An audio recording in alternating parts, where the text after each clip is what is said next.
My name is Thomas. I am the host of the podcast From Cubicle to the Clouds, and I am starting a YouTube channel to give us little ground school sessions just on various things about general aviation.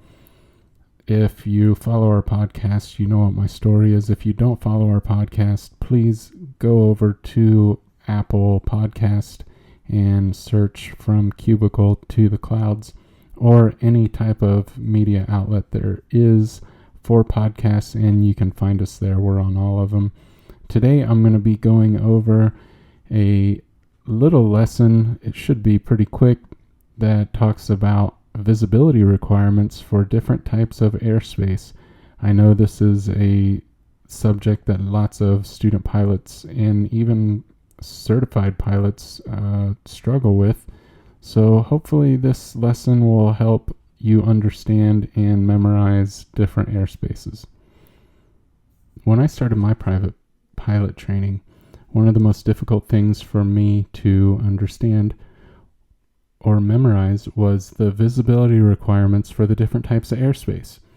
All these numbers, all these different airspace, you're sipping out of a fire hose anyway when you go into your private training trying to learn all this new stuff. There's several mnemonics out there. There's one little triangle thing that you can draw and help you memorize what goes where, and then you're able to understand the airspace a little better. This one that I'm about to show you is probably the best one that I found to be useful. Hopefully it helps you, and if not, find something similar to this that you're able to memorize. That way, for at least your written test, you can go in, they're going to give you a scratch paper. As soon as you sit down at that computer for that written test, draw something out. You have all your airspace requirements for visibility, and half of your airspace questions or more will be answered with that illustration.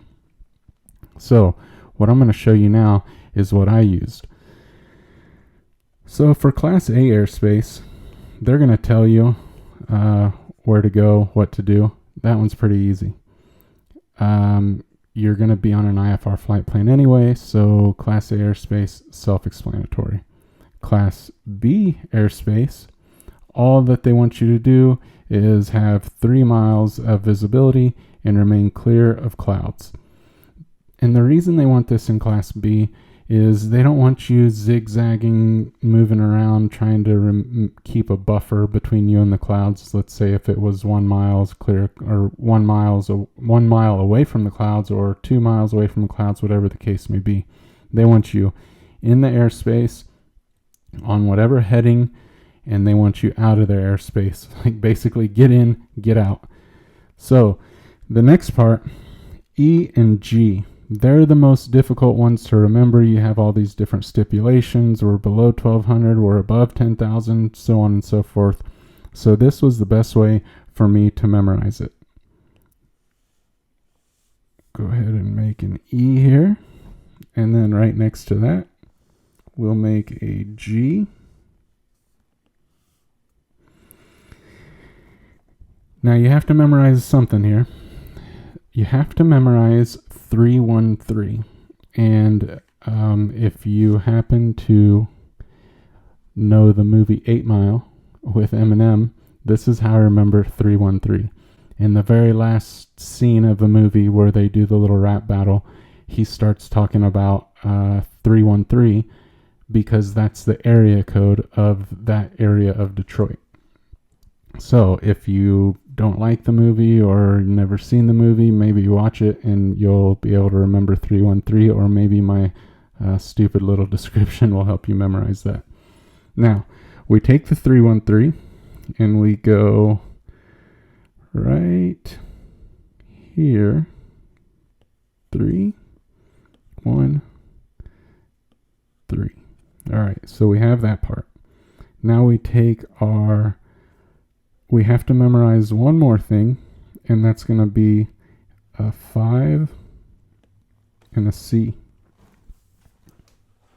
Now you're over halfway done with everything you need to memorize.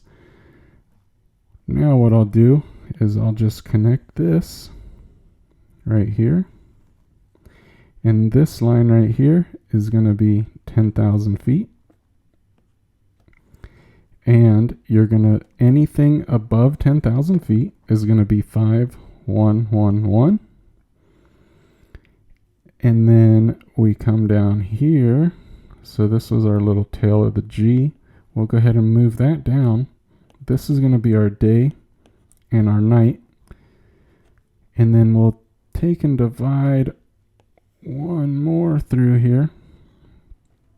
And we have our C. We'll do a 1.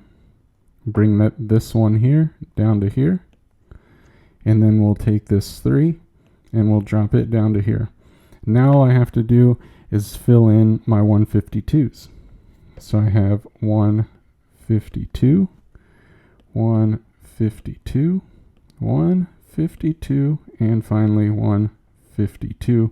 And then this little divider line right here is going to be 1,200 feet.